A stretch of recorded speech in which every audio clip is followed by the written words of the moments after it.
Despite the fact that a lot of time had passed, the main character was still in Chengdu. Working as a hitman, he enjoyed sitting in a local bar, savoring the taste of wine and other strong drinks. One evening, while going through his usual ritual, he managed to meet a rather cute girl who wasn't afraid to strike up a conversation with him first. However, he felt quite awkward because, unfortunately for him, he wasn't a master of communication, remaining a loner and a very closed-off man.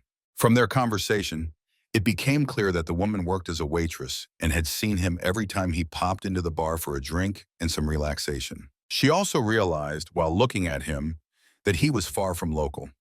She noticed his accent and his rather exotic appearance for that area. Working in the establishment, she couldn't help but rave about the drinks they served, constantly repeating how incredibly delicious the wine was. Suddenly, during their conversation, the hero asked her how she ended up in such a city and whether it was really her decision to move there for work. However, just as the girl was about to answer his question, he looked at her in surprise, as if he had understood a terrible secret and was about to say something. But at that moment, he was interrupted by strange men who approached him and placed a hand on his shoulder. As it turned out, the spot where he was sitting belonged to these odd men and had long been claimed by them. No one had the right to sit there, let alone be in the bar without their permission. But the hero wasn't as easy to intimidate as he seemed, so he didn't want to obey the men's orders and vacate the occupied seat. The thing was, the spot wasn't reserved, and he had been sitting there every time he came to the bar. For 5 days straight, the hero had been coming to the establishment, so he could confidently say that the spot belonged to him too. At that moment, the angry men surrounded him and began to threaten him. It seemed they weren't joking, as they looked very strong and serious. It became clear that these men had been frequenting the bar for 5 years and didn't want to accept that someone dared to break their rules, as they knew every visitor personally. Some of the men, to demonstrate the seriousness of their intentions and back up their words, began pulling weapons from their pockets, and there was no doubt they could easily use them. Suddenly, the main thug pressed a knife to the hero's throat, threatening that he risked getting hurt. However, trying to lighten the mood, the hero joked that there was no need to be so serious and was just going to give up his seat, not wanting any trouble for himself. At that moment, he yielded his seat and kindly invited the man to sit down. Moreover, he bowed to him. He then started moving toward the exit, planning to leave the bar, which caught the attention of the mysterious girl he had met the night before. Still, at that very moment, he bolted out of the bar without looking back. Overcome with fear, he knocked over items around him, but didn't even notice. At that moment, the girl thought he was just a coward who couldn't stand up for himself and ran away at the slightest threat. She felt very sad being left alone, and after the hero left, she didn't want to spend her evening with the nasty thugs, so she decided to leave too. But the thugs had a completely different idea and didn't want to let the girl go, turning all their attention to her. They didn't understand why she was leaving right after they arrived. But breaking free from the grip of a strong man, she hurried away, explaining her escape by saying she had a tough job waiting for her. The woman's actions intrigued the man even more, as he realized she was far from being as simple as she seemed. At that moment, the guys blocked her path. They accused her of behaving with the hero completely differently than with them, making it seem like she wanted to insult them. At that moment, the man, forcing the girl to stay, began to uncork a bottle of wine. He simply couldn't accept that some guy could be better than him, and he couldn't allow such a thing to happen in his own bar. Handing the girl a glass of poured wine, he suggested she take at least a small sip out of respect for his feelings. The guys promised to leave as soon as the girl drank the wine, which they couldn't stop praising, talking about how delicious it was. However, the girl understood that she had no choice. After drinking the wine, she immediately felt an incredibly strong dizziness in her head. At that moment, she could no longer stand on her feet and dropped the glass, which shattered on the floor. The men just watched what was happening and had no intention of helping her. When the girl could no longer move and was very drunk, the men planned to take her with them to some secret place. At that moment, the hero, who was sitting in another room drinking whiskey, saw what was happening. However, despite the fact that there were many thugs, the hero understood that he couldn't just let them hurt the woman. Meanwhile, the men brought the girl to a secret alley that resembled a dump. There were no lights in the windows, and it seemed that the place was completely deserted. The next victim of the men was much prettier than the other girls, and the men were going crazy over her beauty and elegance. At that moment, the hero managed to find them. He stood calmly before the thugs, feeling no fear, ready to fight them at any moment. He addressed the men, calling them simple cowards who could only harm innocent girls, and advised them to get lost. But the men just laughed at the hero's words, not taking his threats seriously. Moreover, he looked quite ridiculous and didn't seem like someone who could take on a whole group of tough guys. At that moment, one of the thugs swung at the hero, promising to kill him that evening. He couldn't stand such insulting words directed at him, so he was determined. But the hero managed to dodge and deflect the man's attack. In that moment, he immediately counterattacked, knocking the assailant to the ground. Moreover, he didn't stop and, using his own weapon, began attacking the other members of the gang. He skillfully parried all attacks and struck back without mercy. When it was all over and all the men were dead, he stopped before them and said that his name was Don and that he didn't like people who harmed those weaker than themselves. Meanwhile, the scene shifted to a hospital where Don had brought the poor girl who had been unconscious for a long time and was without any sensations. The girl, who had regained consciousness due to medical intervention, felt much better and could think and even speak. Due to the effects of the drug that had entered her system through the alcohol, she couldn't remember the last events of her life and had no idea what had happened to her and why she was in the hospital. But the doctor explained everything to her, and from her words, it became clear that Don had brought her to the hospital and had saved her life the day before. The man himself left without saying anything about himself and without leaving an address. He didn't need fame or recognition, and he helped the girl without wanting to reveal his identity. But the girl couldn't calm down, as she was tormented by guilt and kept asking the nurse everything about that man. In response, she only heard that the guy was very positive, handsome, and young. Meanwhile, the scene shifted to an ancient world where the main character, in the guise of a wild forest native, was trying to survive in the wilderness. He was trying to find food for himself, searching among the leaves and soil. Additionally, an important task for survival was finding water, which was in the form of droplets on the leaves of plants. The hero didn't overlook any object around him and tried to examine everything that surrounded him. Suddenly, he realized that he was in an unfamiliar place. However, he didn't understand how he could have ended up in the forest and what he was doing there, as he couldn't remember the last events of his life. At that moment, he concentrated and tried to recall the last events of his life. Suddenly, he remembered that he had been at a hotel the day before, but he couldn't recall anything else. He also couldn't determine his current location. He also noticed that he was without clothes and without all his belongings and weapons. However, it was clear that he was in a completely new and unknown place for him and didn't know how he could get back. Trying to piece together the last events of his life, he thought he might have been dropped into the forest by helicopter. However, in any case, he needed to get out of that place as he had no idea what he should do and what dangers awaited him.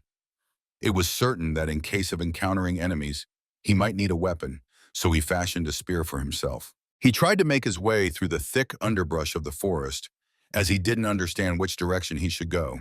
At that moment, the hero realized that it was not an easy task, as the forest was so dense that he could barely move even a meter. There was no one alive around him, and it seemed he was completely alone in that mysterious place. The thought sent shivers down his spine. Suddenly, while moving through the underbrush, he noticed something strange under his feet that he almost stepped on. It seemed to be the tracks of some huge creature that was very large and strong. Just as the boy thought about the presence of a strange creature there, a truly gigantic beast appeared before him, its eyes glowing red. At that moment, the boy lost his balance as the ground beneath him began to shift, and he found himself lying on the ground. It turned out to be a massive bear, which was standing right in front of him and was about to attack. Despite the fact that the animal had incredible strength and speed, Don believed he could easily handle it and win. He prepared for the attack and waited for the right moment to strike the beast, which was clearly ready to pounce. When that moment came, the boy lunged at the beast and attacked with his spear, which wasn't very powerful and was somewhat ineffective.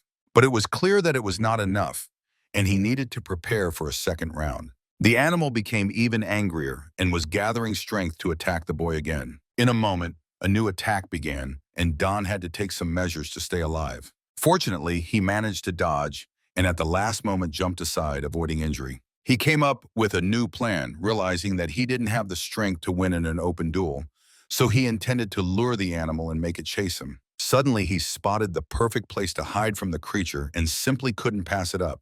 It turned out to be a fairly tall tree, which he hoped he could climb and wait out the danger. But he understood that he could attack the animal from above to increase his own strength and power. Waiting for the perfect moment, he began to wait, And when that moment arrived, he leaped down with all his might and struck right in the beast's mouth. At that moment, the beast let out a wild roar of pain, and he landed behind it, confident that he had won. His suspicions were confirmed when he saw the beast lying on the ground, showing no signs of life. However, he turned his attention to a suspicious detail. It turned out that something was moving behind the beast in the thicket. At that moment, a large number of monsters appeared on the beast's body, and upon noticing Don, they began to move in his direction. Immediately sensing the clear danger, the boy began to think about what he could do in that difficult situation. But the only right decision in that tough situation was to simply run away, as he couldn't take the risk and didn't want to engage in a fight with creatures that could easily surround him. However, while fleeing, the boy got tangled in the underbrush and fell to the ground, unable to get up. Yet he understood that he had no time, and seeing a ledge before him, he hurried to jump off it to avoid being pursued. From a great height, he flew straight into the lake below and risked drowning. At that moment, he fell into the water and began to sink. The air in his lungs was gradually running out, but he managed to come to his senses and began to swim to the surface. He realized it was a waterfall, and by some miracle, he hadn't broken anything and was still alive. With his last strength, he tried to swim to the shore to finally feel safe and have a chance to relax. When he succeeded, he understood that he could finally breathe a sigh of relief and lie down on the ground for a bit. However, his peace was disrupted by a strange soldier who suddenly burst out of the bushes, startling the boy. Suddenly, the soldier fell to the ground, an arrow sticking out of his back, which was the cause of all his troubles. It became clear that a battle was taking place nearby, and the boy began to guess this from the soldier's armor and the suspicious sounds of clashing weapons. He was amazed by what was happening, as he had never seen anything like it before, and couldn't believe such things could still happen in the real world. However, he thought it could be a casting for a movie or the filming of some battle scene. Despite the arrow that had struck him, which he had caught, the hero decided to climb out of the bushes and figure out what was really going on. However, everything felt too realistic, and he began to doubt that it could be anything but real. Looking at the bodies of the slain soldiers, he realized their wounds were real. Moreover, the blood was real and had a familiar smell. But despite all the obvious signs indicating that the battle was real, the hero couldn't believe his own eyes. At that moment, he found himself in the middle of a battlefield strewn with the dead bodies of men and their weapons. Nearby, the battle continued, and many warriors were still fighting each other. Don understood that in his current state, he was completely defenseless and couldn't resist if anything happened. His whole body was exposed and very vulnerable, so he decided to take advantage of the armor of one of the soldiers. At that moment, he managed to find a man who was about the same height as him, so he dragged him into the bushes to strip him of his clothes. After everything was done, the boy realized that the military uniform fit him perfectly, as if it had been made to order for him. But it was clear that he needed to move on and not get caught up in a battle that he didn't need. First and foremost, he needed to leave that place before the soldiers noticed him and started attacking. Once he was further away, he could think about his next steps and plan each move. Suddenly, he heard suspicious sounds behind him that resembled the clattering of horse hooves and weapons. Don completely lost his vigilance and didn't see how an enemy managed to sneak up on him so closely. His opponent was within arm's reach and could easily strike him with a spear. Moreover, he was mounted on a horse, which gave him an additional advantage and confidence. Suddenly, out of nowhere, another warrior appeared, who, pushing the boy out of the line of attack, managed to save his life. But the knight didn't want to let his prey go so easily, so he was preparing to attack again and would keep doing so until he won. A suspicious dialogue began between the men in an incomprehensible language, and the hero, not understanding a word, tried to figure out what was really happening. However, it was clear that Don had to defend himself at that moment and somehow defeat his opponent. Just then, the rider lunged at the boy, preparing his spear for another attack. But at that moment, Don wasn't going to back down, and dodging the man's attack, managed to strike back. It became clear that the rider had received a serious wound to the neck and was quickly losing blood. Soon, without strength, he fell from his horse and landed on the ground, unable to continue the duel. At that moment, other soldiers appeared before the boy, who were with the dead rider, as their uniforms were identical. They couldn't believe their eyes, as the man who was likely their leader had been killed, leaving them without a commander. The warriors from the other faction, who were in brown armor, were also shocked by how easily the boy had dealt with a strong opponent. Together, they began to shout joyful cries, cheering for him and applauding. However, the fight was not over yet, so it was not the time to relax, as the opponents were preparing for a new attack. They all charged at Don, wanting to surround him and leave no chance for survival or escape. But the hero wasn't afraid and didn't even think about retreating. Despite the fact that his weapon was homemade, he easily fought off all the opponents, regardless of their numerical advantage. With one blow, he could easily break the armor and weapon of anyone, and his strength was simply incredible. At that moment, he managed to kill many enemies, and their bodies lay beneath his feet. The other soldiers, realizing that the boy was very strong, didn't dare to attack him and only watched what was happening. They had never seen such incredible strength before and didn't understand how to overcome such an opponent. However, there was no time to hesitate. The soldiers understood that they had no choice but to try to attack the hero again. But the boy was also serious and wasn't going to spare anyone who dared to stand in his way. At that moment, he dramatically broke his own weapon to be able to defend himself with both hands simultaneously. It seemed the boy's plan worked, as he began to kill enemies with even more fury, taking lives one after another. The battlefield was littered with the bodies of his opponents, and parts of their limbs lay at his feet. No warrior could compete with him at that moment, and it seemed he was invincible. His allies were amazed that the hero could single-handedly take on an entire army of enemies. At that moment, a man with a gray beard decided to approach the hero to stop him. At that moment, the hero, consumed by a thirst for killing, instinctively wanted to strike the man. Yet in the last moment, when his spear was near the man's throat, he managed to stop and spare the man's life. The hero was grateful to the man for saving his life the day before and understood that he meant no harm. However, he didn't understand any of his words and could only guess what he wanted. At that moment, the man was pointing in a direction and seemed to be trying to explain that they needed to retreat. It became clear that a massive army of enemies was advancing toward them, and it was obvious that no one could handle such a large number of foes. Don realized that fighting against so many enemies was extremely dangerous, and he understood that the man might be right. The best decision in this situation could only be to retreat. Immediately, all the warriors began to flee, panicking and scattering in every direction, leaving their weapons and armor behind. However, the enemies were already very close and began killing all the men who hadn't managed to escape and were left behind. As he ran, the hero couldn't understand what had compelled him to engage in battle with the enemies and risk his life for such a dubious reward. By his calculations, there were no more than 1,000 warriors on his side, while the enemy had at least 10,000 men in armor and armed with powerful weapons. The bearded uncle was completely exhausted and couldn't move on his own, so he had to carry him. There was no time to waste, not even a second, as there was a risk of dying from the overwhelming number of enemies closing in from all sides. Therefore, all the men moved straight ahead, despite having no sense of direction. Suddenly, what everyone feared happened. They found themselves in a dead end, unable to move in any other direction. It was clear that things were very dire, and the hero began to regret his decision to enter the battle even more. Meanwhile, the enemy had managed to close in on them, and the people had no other way to retreat. But the enemies didn't advance. Only the enemy archers were preparing to shoot the helpless people who didn't even have shields to protect themselves. It was clear that the odds were stacked against them, and there was very little chance of salvation. Soon the enemy attack began, and a hail of arrows flew through the air, hitting their targets and killing warriors one by one. Many people fell to the ground, bleeding out with no chance of survival. But the boy didn't want to give up so easily and tried to deflect the arrows that were flying straight at him. He managed to survive the attack and watched in sorrow as the old man, covered in arrows, lay on the ground gasping for breath.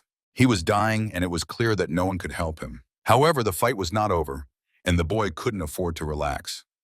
Just then, an arrow struck his shoulder. Nevertheless, he simply pulled it out and prepared to continue fighting. Soon, a new wave of archers was about to begin their attack, as they were ready to shoot and just waiting for their commander's signal. When the attack happened, the people who had survived the first wave were either dead or seriously injured. The hero, seeking refuge, managed to find a cave where he could wait out the attack. He planned to stay there until all the fighting died down before coming out. Suddenly, he saw that the enemy leader was holding a torch and seemed intent on burning the people who had managed to survive. It was truly a barbaric act, but it was clear that the man intended to show no mercy, and at that moment, everything around them ignited. The people caught in the flames suffered in excruciating agony, with no chance of escape. The hero understood that he had no right to leave the cave, as it would mean certain death for him.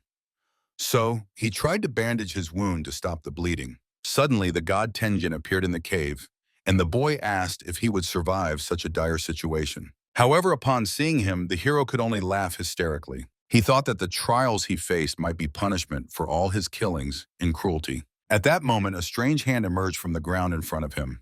It became clear that the hand belonged to a skeleton, which had now risen from the earth and stood before the boy in a full height. The hero felt an incredible fear at that moment, as he had never seen anything like it in his life. He hoped it was just a ghost that couldn't harm him.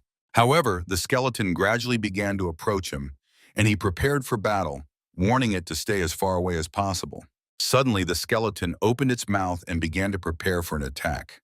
An incredible energy began to form from its throat, directed at the boy. Soon there was an explosion, and everything around was engulfed in the skeleton's energy. At that moment, the boy was left completely naked, as the energy from the explosion was so powerful that it burned away his clothes and armor. Suddenly, the skeleton transformed into a man named Yang Li, who was known to have become a dark spirit. Once he had fallen in love with a very beautiful girl and was willing to do anything for her, even give his own life.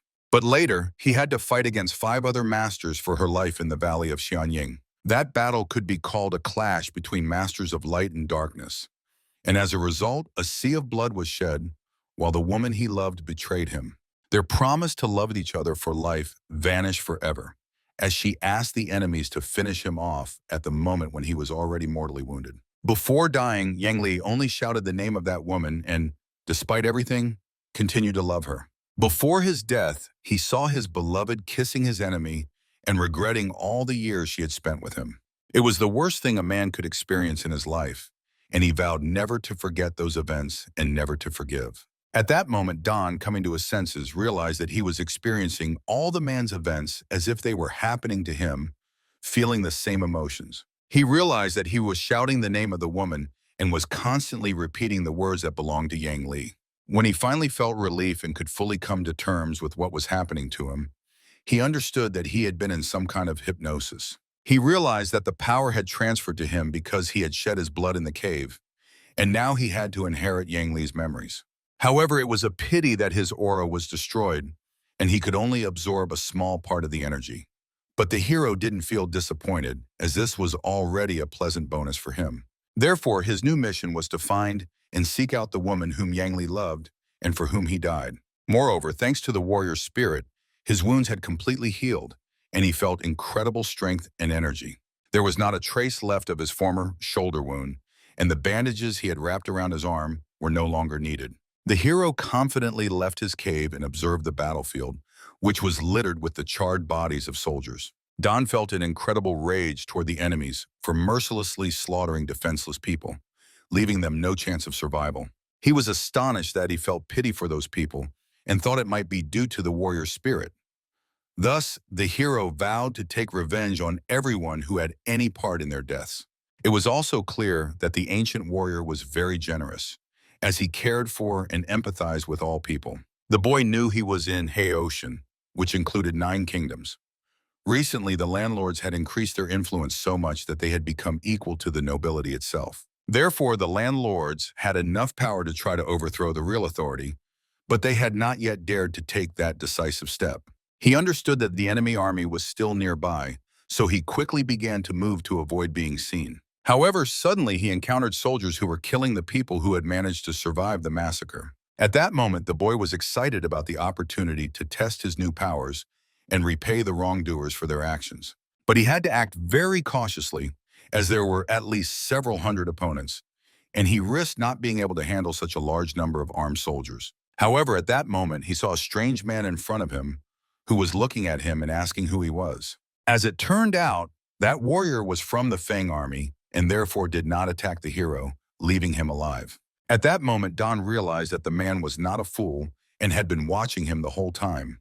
However, he didn't understand why he wasn't participating in the fight and helping his comrades. But the boy explained that only a person with combat skills could survive in that meat grinder and defeat all the enemies. Don was very angry at the man for allowing himself to sit safely while his comrades were dying on the battlefield. It was also known that there were still many enemies left, while their allies numbered about 20 men. Hearing the man's words, Don immediately rushed into battle to help his new comrades, leaving the boy sitting in the same spot. Fortunately, he managed to join the men before they were killed and began to help them in the fight. Just at that moment, When one of the knights was about to kill a helpless man who was scared and couldn't resist, he pierced him with his own spear. The soldiers who didn't manage to react were also dead at that moment. They realized they couldn't counter the boy's strength and speed, and it made no sense to fight him one-on-one, so they planned to rush him all at once and overwhelm him with numbers. However, their plan failed, as the boy could easily handle any number of enemies and took their lives with a single swing. Watching what was happening, the rescued soldiers began to rejoice and cheer for the new hero who had appeared so suddenly and joined their side. At that moment, Don ordered the soldiers to move forward while he planned to cover them from behind, continuing to fend off all enemy attacks. Meanwhile, the man who was watching the battle from his hiding place understood that Don was very strong and dangerous. When the surviving soldiers fled, Don realized he still had plenty of room to gain momentum. At that time, soldiers approached him, who dared not attack him and were only waiting for some decisive action from the boy. They were also impressed that the hero dramatically threw his weapon at their feet, thus giving them an advantage. They understood that the boy was very arrogant, and this had a certain psychological effect on the men, as feeling his confidence made them begin to fear. Suddenly, a man appeared in the crowd who stood out among all the other warriors. He was incredibly large and strong, and his weapon was a gigantic axe. However, his threats elicited no emotions from the boy, as he was confident in his abilities and ready to fight the man. The warrior could no longer wait and was going to chop the boy in half in retaliation for the deaths of his comrades. Meanwhile, Don was ready to use the power that had emerged within him and was prepared to accept the fight. He could easily dodge any attacks from his enemy, as the latter, due to his size, was very clumsy and couldn't match the hero's speed. At the moment the soldier struck, Don managed to grab him by the head and squeeze so hard that the man begged him to let him go and allow him to leave peacefully. However, the hero didn't listen to him, and it was already too late. At that time, he was squeezing the man's head with such force that he began to scream and couldn't suppress the pain.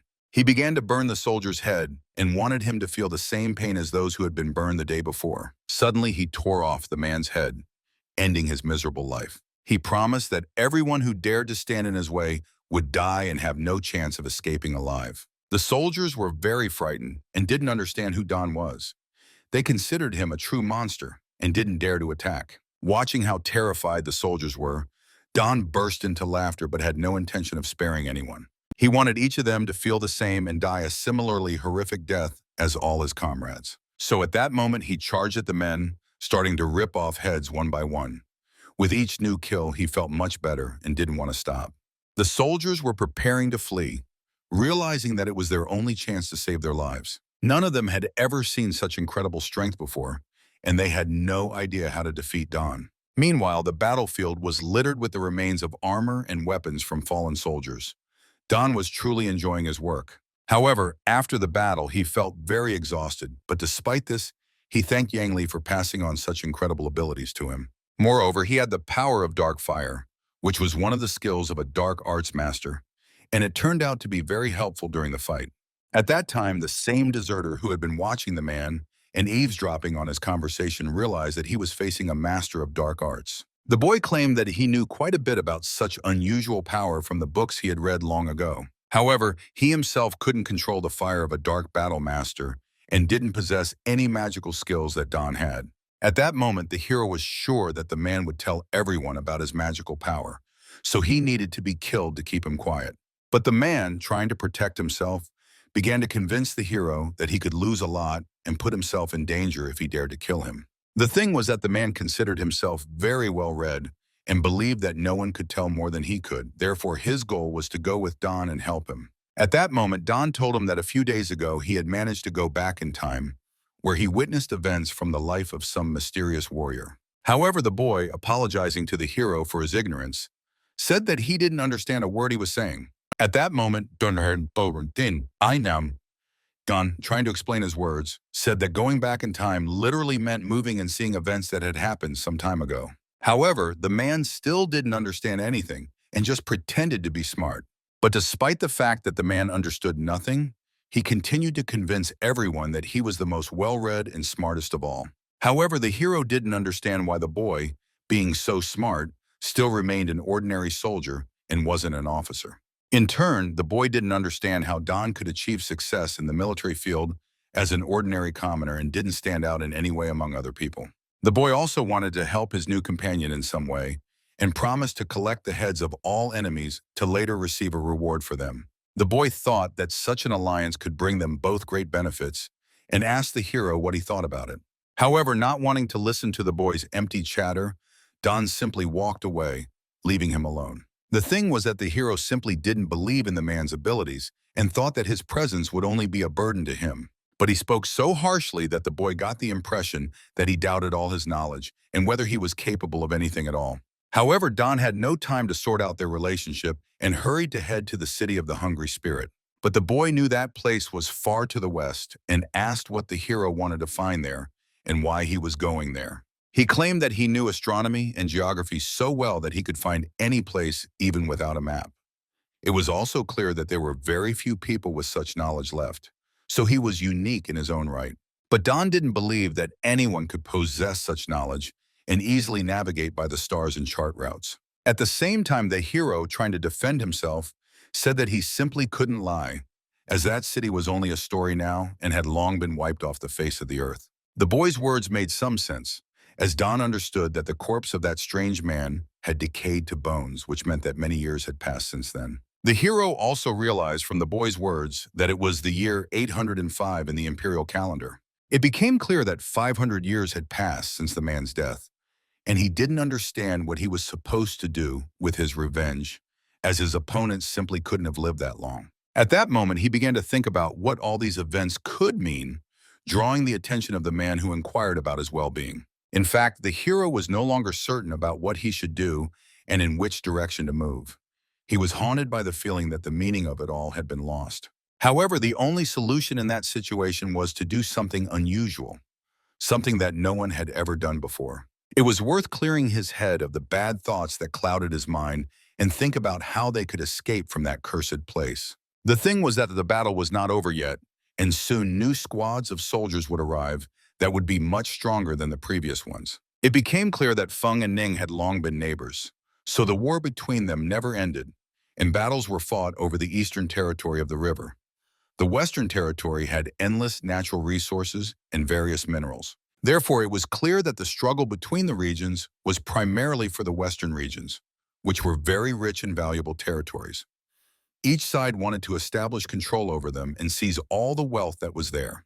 The boy said that they should return to the eastern territories and regretted only that they had spent so much time in the wrong city.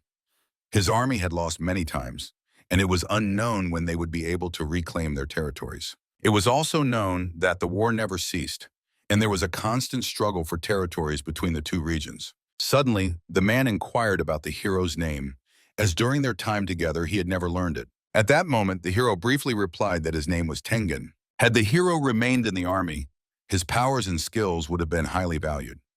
He could have become a true patron and conqueror, winning over many warriors to his side.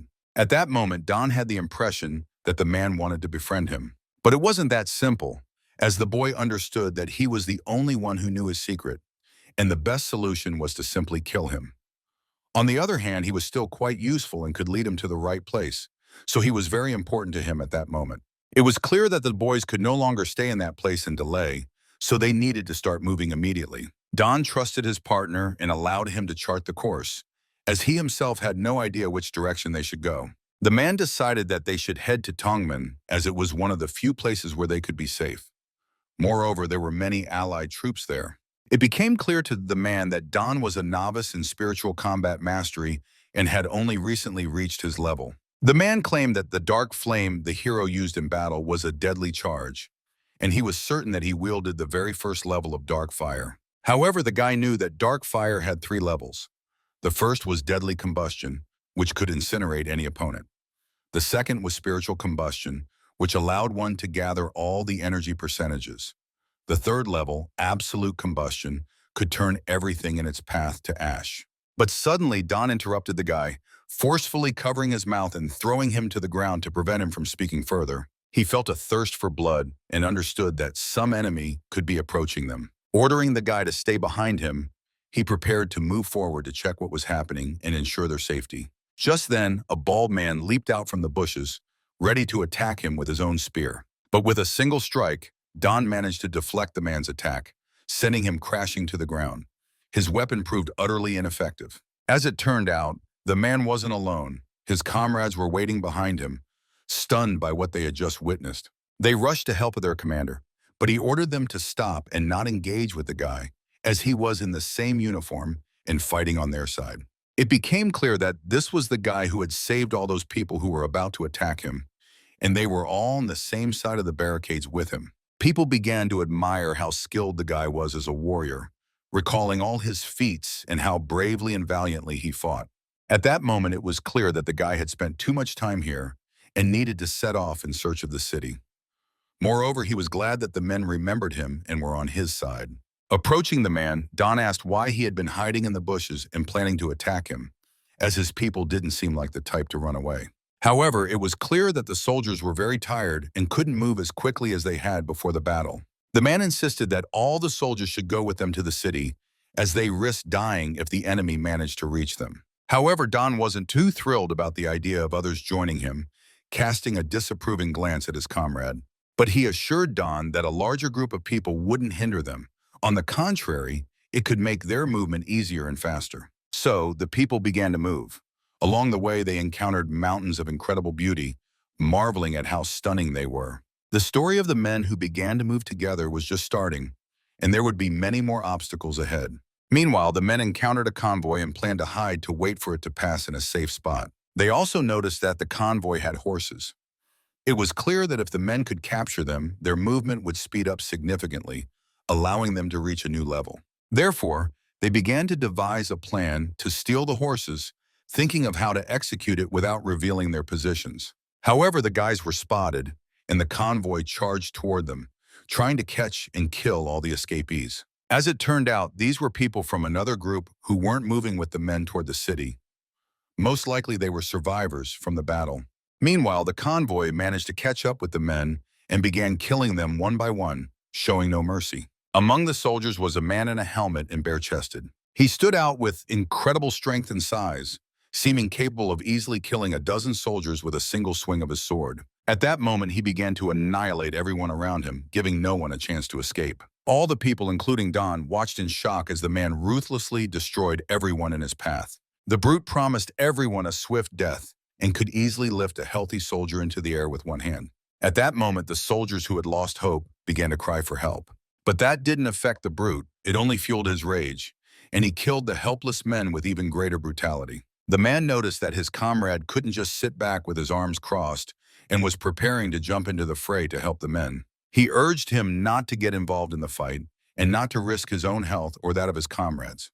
But it was too late as the guy charged into the attack. At that moment, he managed to get close to the brute and deliver a powerful blow. He was unarmed, so he fought with his bare fists. The brute, who hadn't expected such resistance from anyone, was taken aback by this turn of events and, gathering his strength, prepared to kill the man. The soldiers, who were watching the new conflict unfold between the two men, didn't want to join the fight and left the situation to just the two of them. The brute felt an incredible surge of energy and joy at that moment when he realized he was facing a worthy opponent for the first time in years. He was eager to start the battle and test his own strength. He believed he was facing the spirit of war, who was very strong and, despite his size, could provide him with a worthy challenge. Don realized that the soldier could absorb the energy of his victims, and at that moment he was preparing to use it to strike at him. This was pretty bad news for the guy, as all he could do at that moment was dodge his attacks, hoping that his strength would soon run out. However, he understood that due to his gigantic size, his opponent was very slow, so he had the advantage in speed. Using this, he began to launch counterattacks, striking his opponent in unprotected areas. It became clear that the guy intended to play a game with him and wanted to prolong the duel as long as possible to make his opponent suffer and beg for mercy. However, the brute didn't understand the guy's plan and didn't share his initiative. The rider ordered the other soldiers to engage in battle and finish off the brat, who was getting too cocky and acting quite arrogantly. But at the last moment, the brute stopped him, not allowing anyone to interfere in the duel that belonged only to them. His eyes lit up, and all he wanted at that moment was to personally kill the guy and take revenge for his insolence. Soon the fight was about to begin, and without hesitation, Don charged at his opponent and struck first. However, the man managed to react in time and blocked his attack with his own spear. But the guy didn't stop. Jumping onto the man's head, he struck him in the back with his own sword. After the man began trying to shake him off, the guy executed his next maneuver. He attacked the man's head, trying to slice through his helmet, and it seemed he succeeded. Blood flowed from the man's head, but the wound wasn't deep or fatal. At that moment, he managed to grab the hero by the neck and start choking him, and it seemed like it was all over for the guy. The brute was about to devour the man, biting off his head and draining him of all his energy. Suddenly, the guy managed to place his hand on the opponent's head, and at that moment, he was preparing to use his own sacred power to leave the enemy headless. With the guy's attack, a powerful explosion erupted, accompanied by a shockwave. There was no trace left of the man, and the guy began to feed on his energy. The terrified soldiers who witnessed all the events couldn't move and didn't dare to attack the guy, as they were stunned by his incredible strength. On the other side, the hero's army was watching, preparing to clash with the enemies. At that moment, it was time to attack, and the men were ready to charge into battle, seeking revenge on the enemies for everything they had done to their comrades. The men weren't planning to let anyone go or leave anyone alive. They were set on creating a real slaughter, killing everyone in their path. Soon the fight began, resulting in the enemy army suffering massive losses. Their soldiers were dying one by one, unable to resist, as their commander had been killed, leaving them without leadership. With arms crossed, Don watched the battle unfold and how the soldiers died, unable to defend themselves. As a result of the fight, none of the enemies managed to escape, and only their corpses lay on the battlefield, bleeding out. Don thought these could be the very people he was looking for, and he was satisfied with the work of his comrades. Approaching Don, a strange man urged him not to take any more risks and not to engage in open battle against a strong enemy, as he risked dying that way.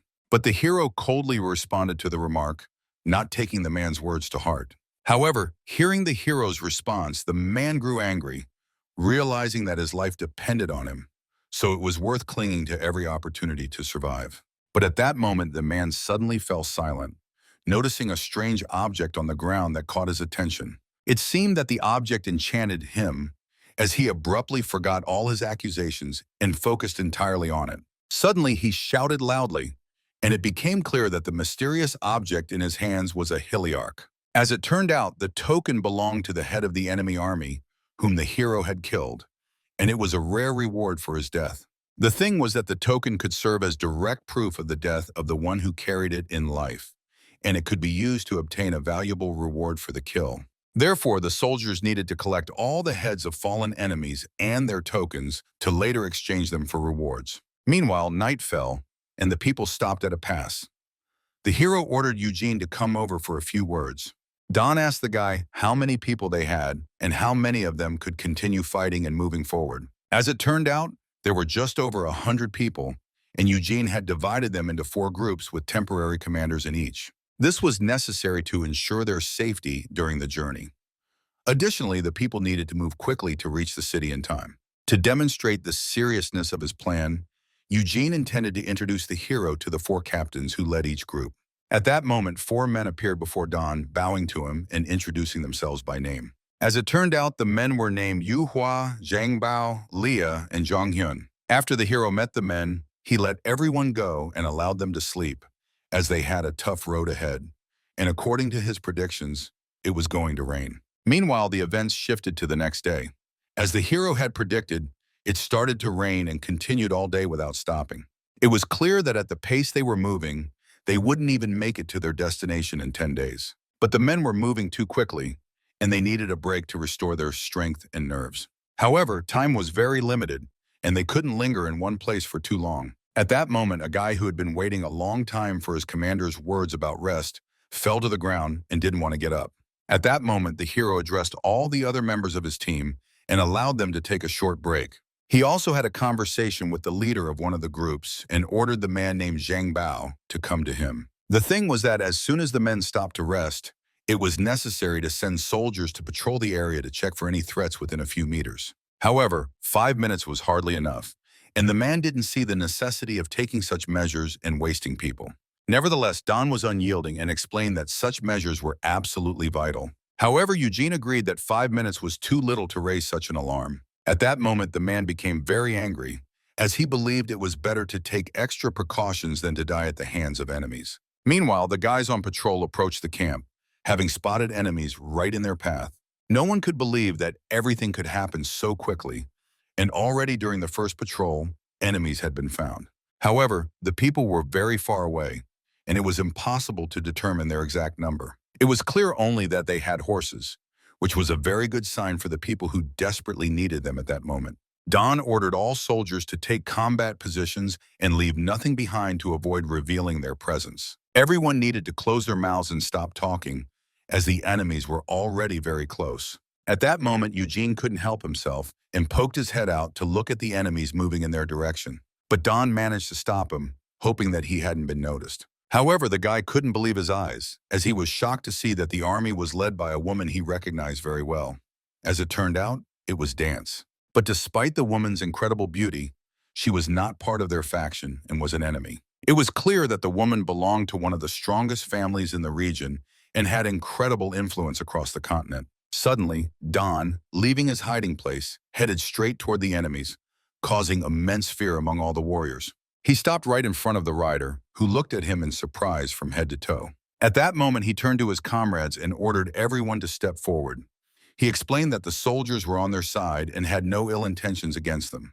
At that moment, the rider realized that all the people before him were those who had managed to survive during the battle. Immediately, he asked who was the leader among the people, as he needed to go with him to the general. It was known that the family to which the woman belonged had incredible power and influence, so it was better not to provoke them. But Don wasn't afraid of any challenges and wanted the man to go with him, as the escort of such a large army could save their lives. At that moment, Dance welcomed the new warriors who had joined and were to move along with her army. She carefully examined each man, trying to determine which regiment they belonged to. At that moment, Eugene realized that the leader before him was Dance, and he hadn't been mistaken when he decided it was indeed her.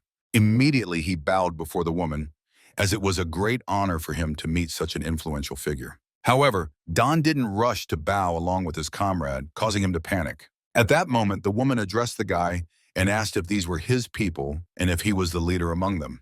At that moment, he explained that they were all ordinary people, and he was just a simple guide. She also inquired about the name of the main hero.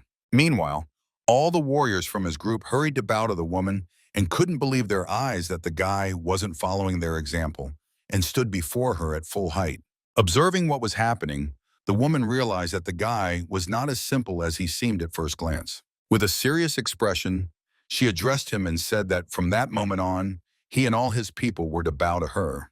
However, when Yunga heard that they were called deserters, he became very angry. He addressed the woman and began explaining that on their way, they had engaged in battle with a huge number of enemies and killed hundreds of their soldiers, including the commander. To back up his words, he handed the woman a trophy token they had taken from a dead man. The woman was very interested in the find and wanted to verify whether the token was real, as she couldn't believe anyone could have the strength for such a feat.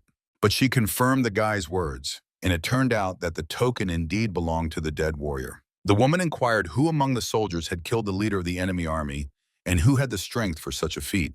Eugene, who fell under all the suspicions, explained that it was actually Don and that he was the master of spiritual power. When the woman heard that the guy standing so bravely before her was a master of martial arts, she was very surprised. At that moment, she asked what rank the guy held. However, Don didn't respond and referred to himself as an ordinary soldier, no different from the other warriors.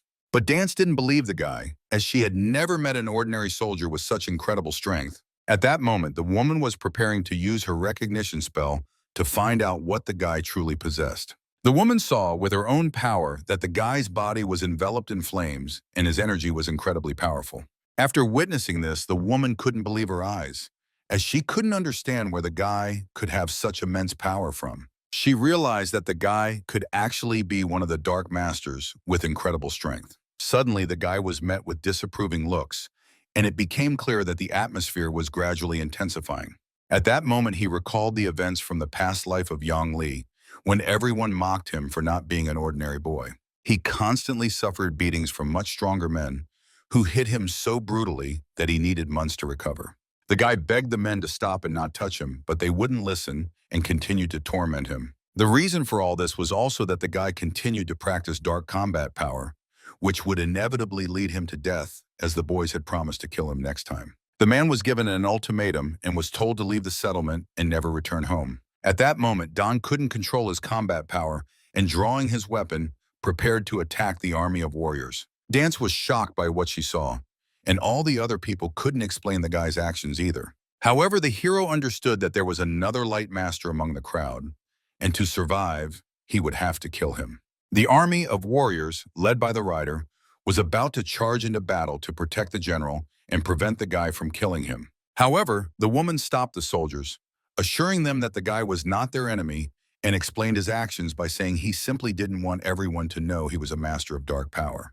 At that moment, she turned to the guy and repeated her question about his power and the acceptance committee. Hearing the woman's words, the man began to calm down a bit, and the dark light in his eyes gradually faded away.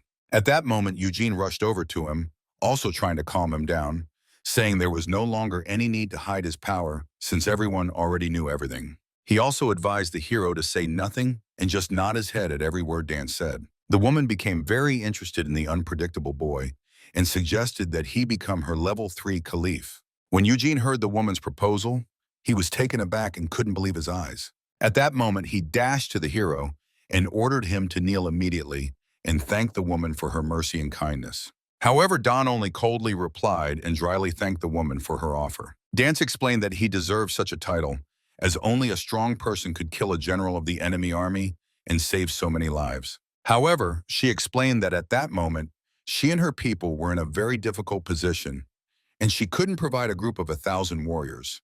So for now, the boy would have to rely only on his own people. Everyone on the boy's team began to rejoice that he had received such a high title and hurried to congratulate him. However, the hero himself did not share their emotions and remained unmoved. It was clear that the title did not interest him. But Eugene wouldn't listen to him and kept praising the hero for his incredible strength and bravery. He kept repeating that he would be his friend's assistant and would serve him with honor, carrying out any of his orders. However, the woman tried to calm the man's anger and ordered him to settle down.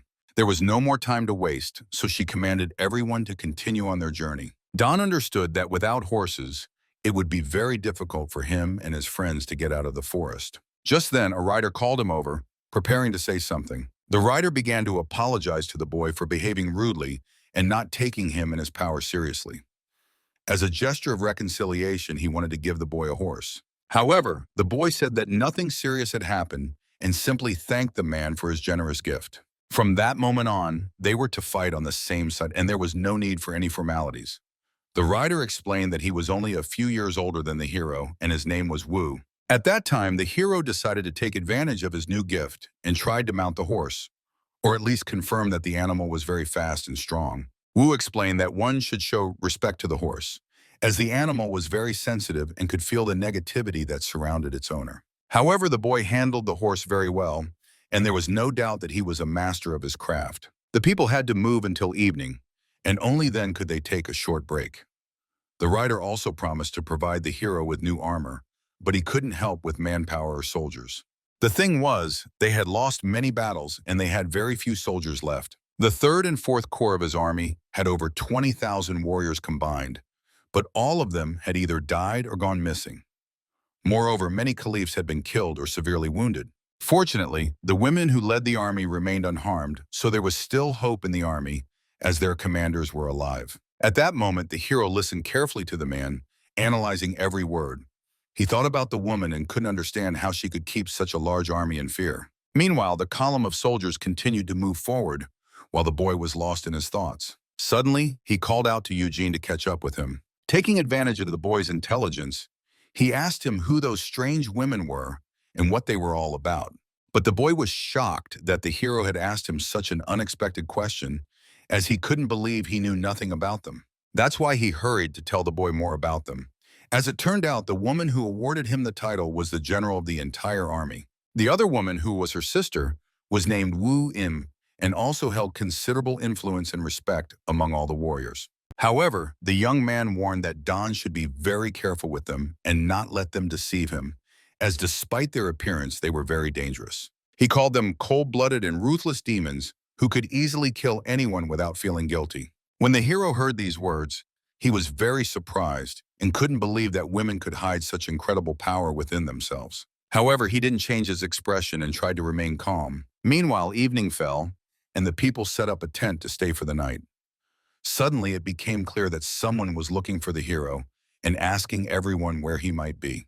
In fact, the hero was in the tent with Commander Wu, who had thrown new armor at his feet as promised the day before. It was a new uniform for the boy, which was supposed to fit him perfectly.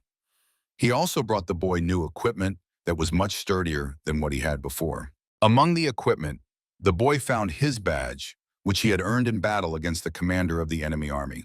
It became clear that the woman had kept her word, and such a gift could mean that the boy had become the new caliph of her army and was now expected to carry out her orders. Moreover, Don intended to make Eugene his assistant and consult with him in difficult situations. However, it was clear that everything depended on them, as the hero had complete freedom of action and could appoint anyone as his assistant. At that moment, Wu said that the boy had to go with him, as Dance was waiting for him with some special task and proposal. But the commander didn't reveal anything about the task the woman had prepared for him, as he didn't want to spoil the intrigue for the boy. He only said that he would soon find out everything and that there was no time to waste, making the woman wait. However, before going to the woman, the boy wanted to try on his new uniform to look impressive before her. After all, his uniform was perfect and fit him very well. However, he had a very suspicious feeling, and internal doubts and worries gnawed at him as he prepared to enter the tent with the woman. But there was no turning back, and upon entering, he saw the girl sitting before him in very revealing attire. Seeing him, she was very pleased and said she had been waiting for him for a long time. The hero showed no reaction and remained unmoved.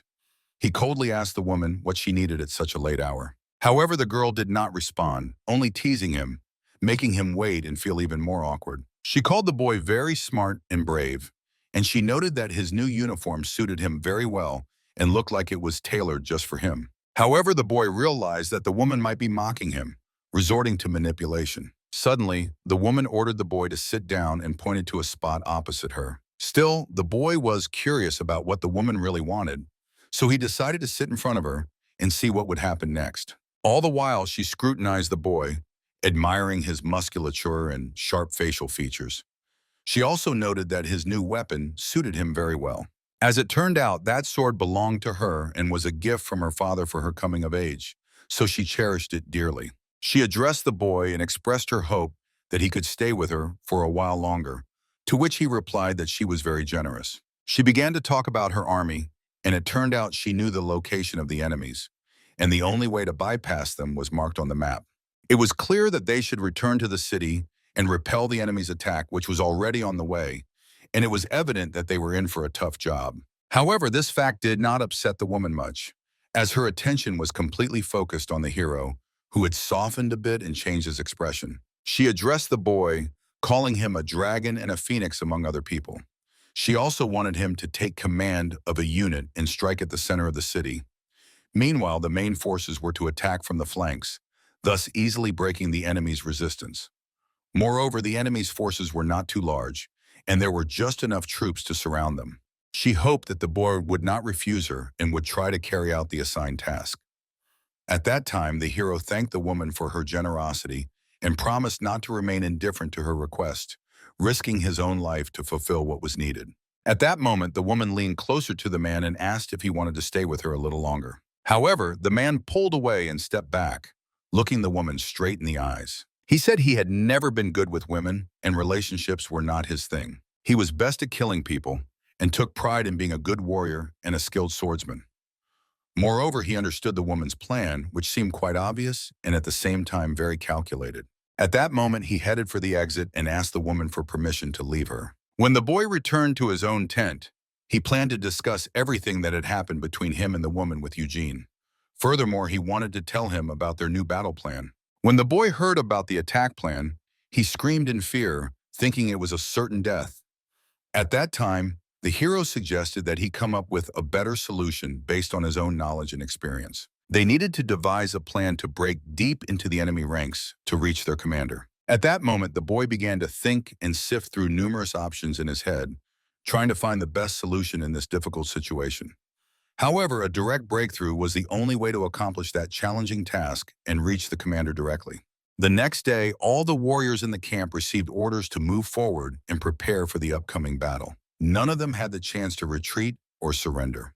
At that time, the hero stood before the soldiers, who were lined up in formation, and was about to say a few words to lift their spirits. He spoke about how he wished no one among them death and did not want to put them in a difficult position.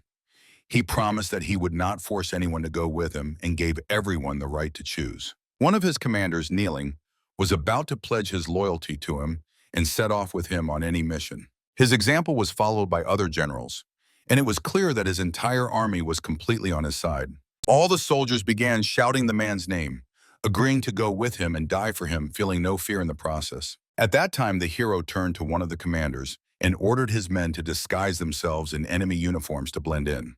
The hero understood that the whole scheme was very dangerous, so he wanted Eugene to stay in the city and not have the right to leave and follow him. Eugene, who had become sad at that moment, asked him if they could meet again someday. However, the boy couldn't say anything and only promised that he would try to return and stay alive. At that moment, it was time to set off, and the woman was already preparing for battle. The boy was thrilled by this news and was already getting ready to start the battle, encouraging his soldiers to hurry up and gather their things for the journey. As they walked along the mountain ridge, the soldiers sang an old song, lifting their spirits in such a tough moment. They didn't want to think about the fact that many of them might not return and would be left to rot in the mud forever. The women moving behind the soldiers looked at the hero and marveled at how strong and brave he was. They had no doubt that the boy would succeed and could win the battle. Meanwhile, the group of disguised individuals managed to reach the enemy camp. They pretended to be allies and said they were bringing prisoners, asking to be led inside. A couple of men played the role of those who couldn't find uniforms to change into. They began to talk about how they were being pursued by people who wanted revenge and to free the captured soldiers, so they urgently needed some shelter. At that time, the enemies offered the boys a rest, believing their words and taking them for their own. Meanwhile, one of the men asked about the prince, who, as it turned out, was busy at that moment and wouldn't be free anytime soon. His question raised a lot of suspicion, and the enemies began to wonder why he was so curious and what he was trying to achieve.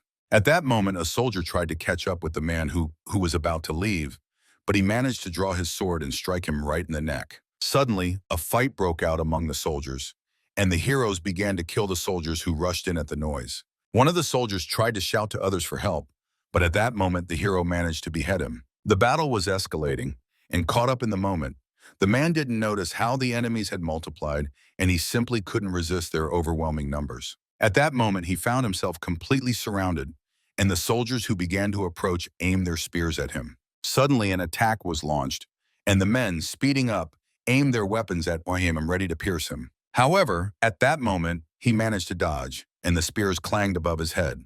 Drawing his sword, he began to strike at the men, severing their legs and inflicting incredible pain. At that moment, he condemned all the men to a slow death, while the others dared not attack first. The commander ordered the boy to move forward in search of the commander and leave all the soldiers to his army to avoid wasting time. Soon the battle began, and the two armies clashed in a bloody fight that would determine the fate of one side.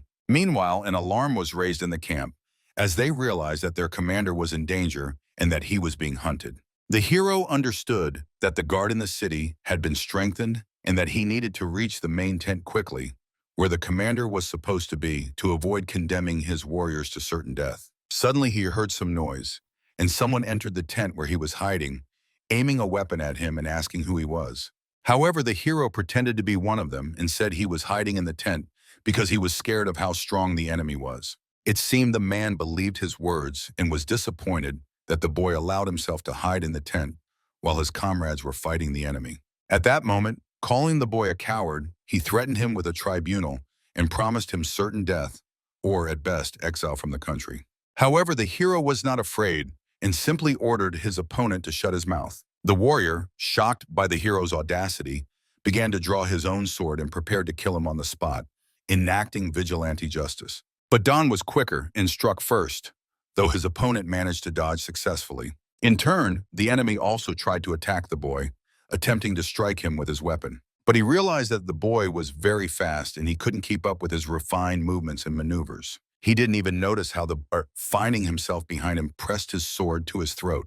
It became clear that the boy had no intention of killing him and was merely holding him captive. The soldiers watching the boy's actions did not dare to attack him, and it was evident that he intended to use the man as a human shield. However, the man announced to everyone that there was a spy in the camp, and the boy holding him hostage understood that he was ready to sacrifice his life. At that moment, he began to press his sword with more force, and it was clear that the man, feeling incredible pain, began to cough. Suddenly, he slashed the warrior's throat, taking his miserable life and robbing him of any chance of salvation. Meanwhile, the fight continued, and he began to attack other men, killing everyone in his path. He ordered all those who wanted to live to step aside and not interfere. But the soldiers were unwavering and were ready to give their lives for their commander. So they were not going to retreat or leave the battlefield. Still, they left the boy no choice, and he was forced to kill everyone who moved in his direction. At that moment, the soldiers realized that they did not have enough strength to deal with the hero, so they ordered to call their general for reinforcements. However, it became clear that the general, sensing that chaos had begun in the city, arrived on the battlefield himself. Ordering the men to retreat, he was about to engage in battle with the spy who had dared to invade his territory and mercilessly destroy his servants.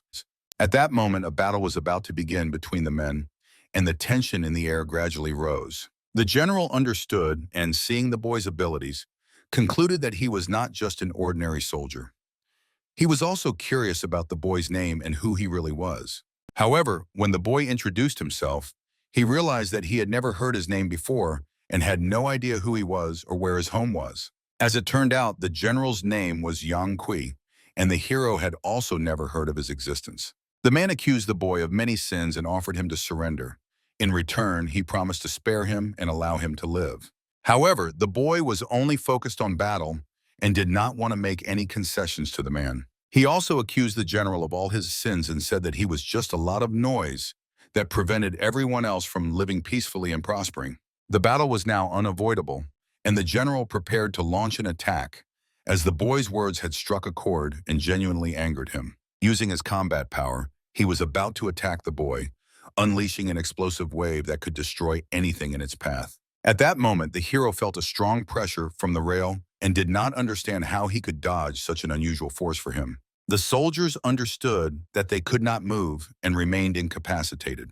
They became easy targets for the enemies. Suddenly, the hero felt that he had missed a blow, but he couldn't understand who had attacked him and when. Feeling incredible pain, he realized that he risked losing a lot of blood and simply dying, putting his comrades in danger. Moreover, he was morally crushed, as his enemy had managed to attack him from a distance and inflict a serious wound that significantly slowed all his movements. However, the general informed him that he had chosen an opponent who was beyond his capabilities and therefore had to die.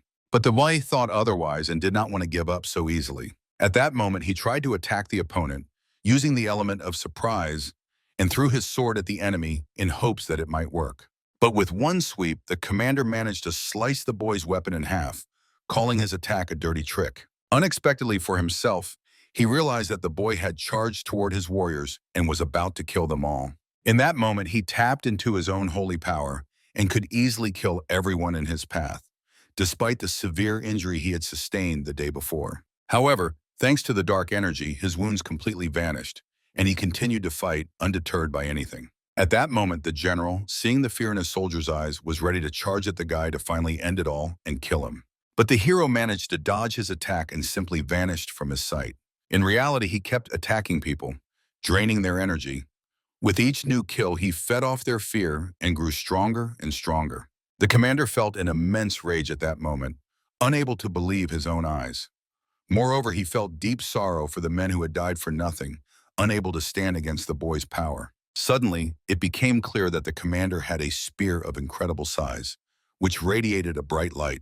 It was evident that it was a soul-killing spear, and he intended to use it to kill the boy.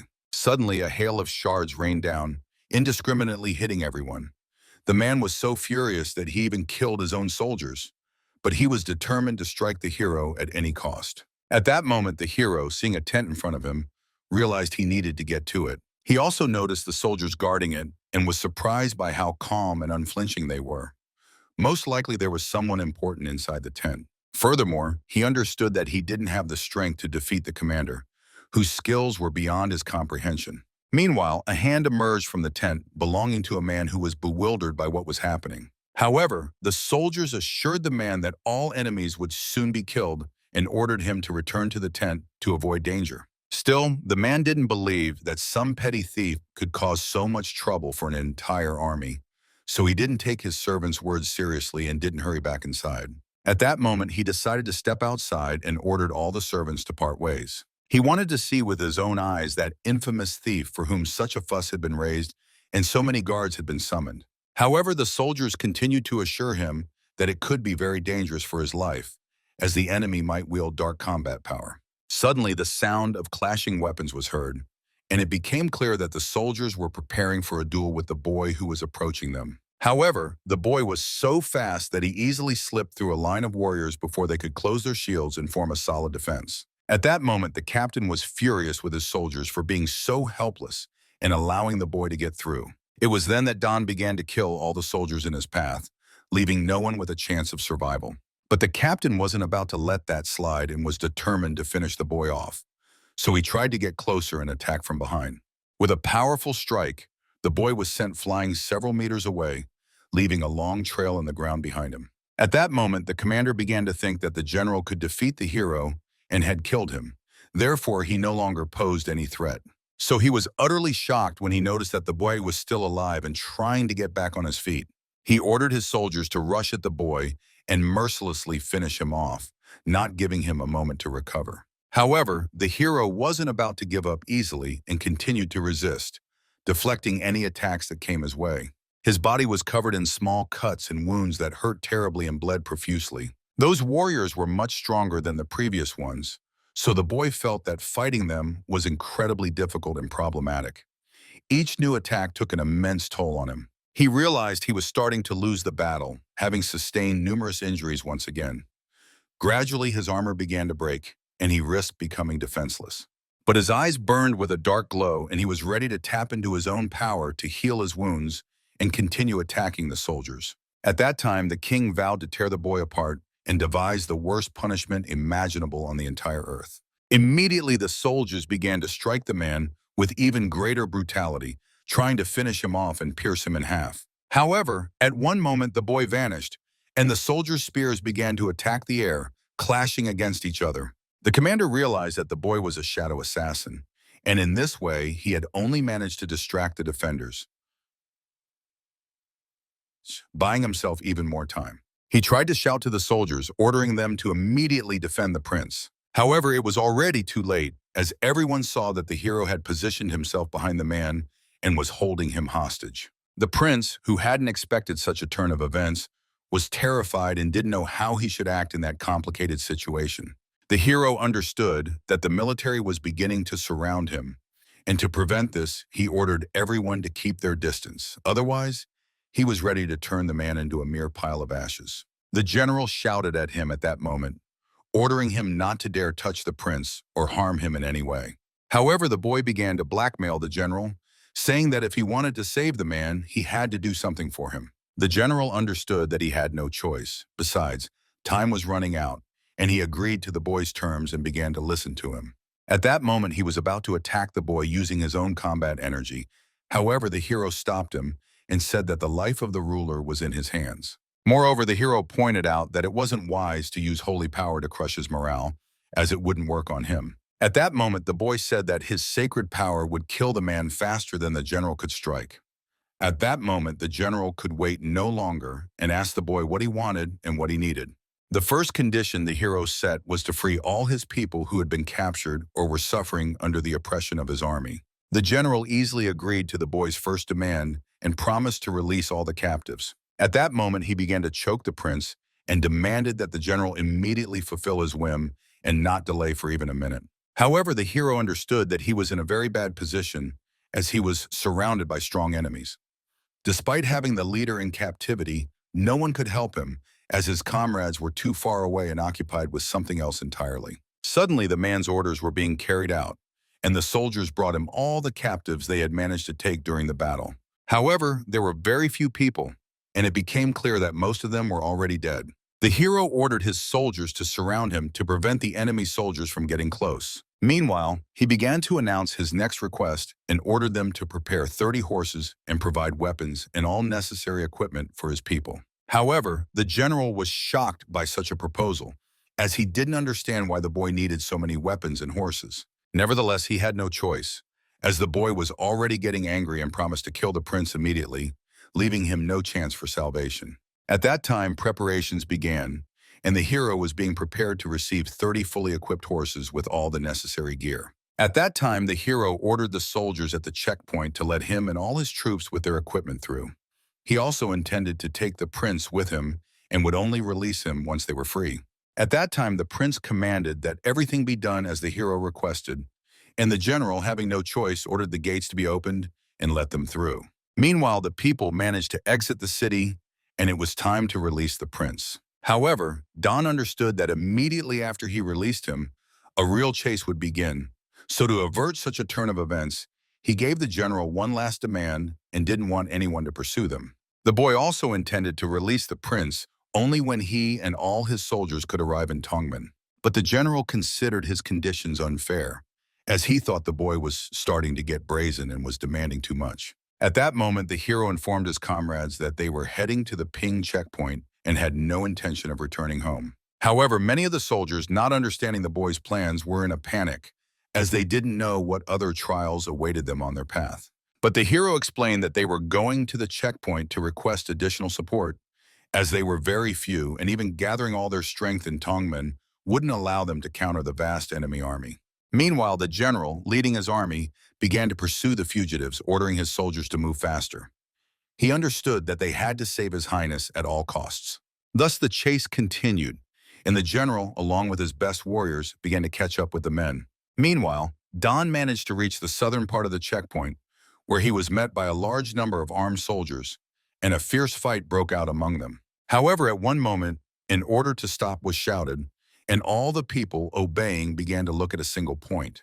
As it turned out, it was Dance, who had arrived at the sounds of battle and tried to stop her soldiers, as she recognized the hero and was glad to see him. Meanwhile, the sister of the woman appeared, who possessed no less power and was respected and feared by all the soldiers. The sisters were very strong, and it was clear that they hadn't earned such a reputation for nothing.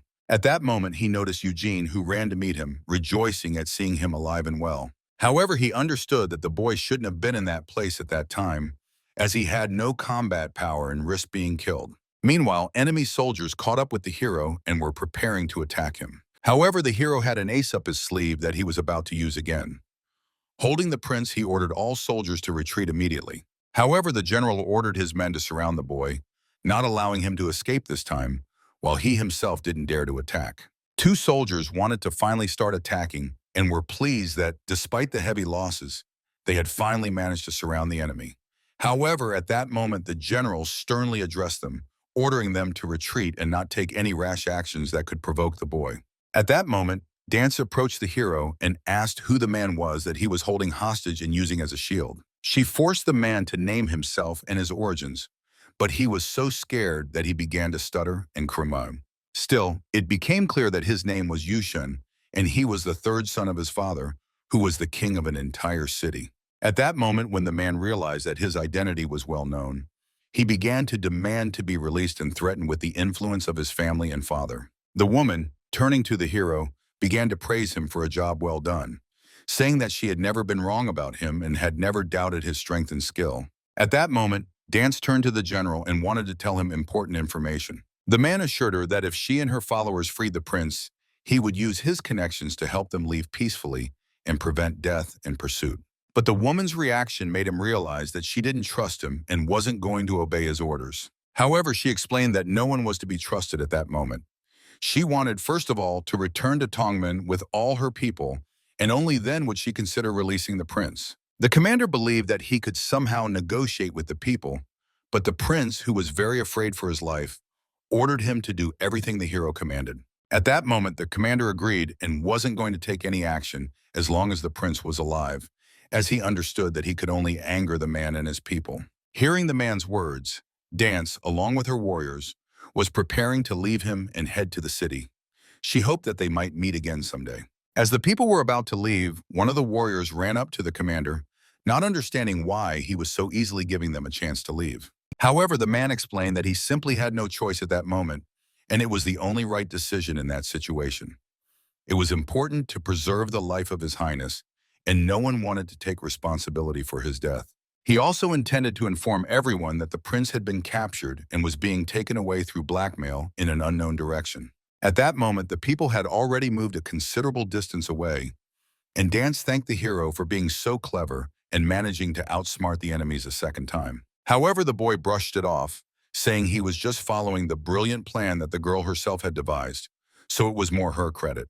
But he hoped that next time the plan wouldn't fall solely on his shoulders and he wouldn't have to kill all the enemies by himself again. Meanwhile, Eugene ran up to him, very happy to see him alive and well at that moment. He asked about the hero's well-being and how he felt at that moment.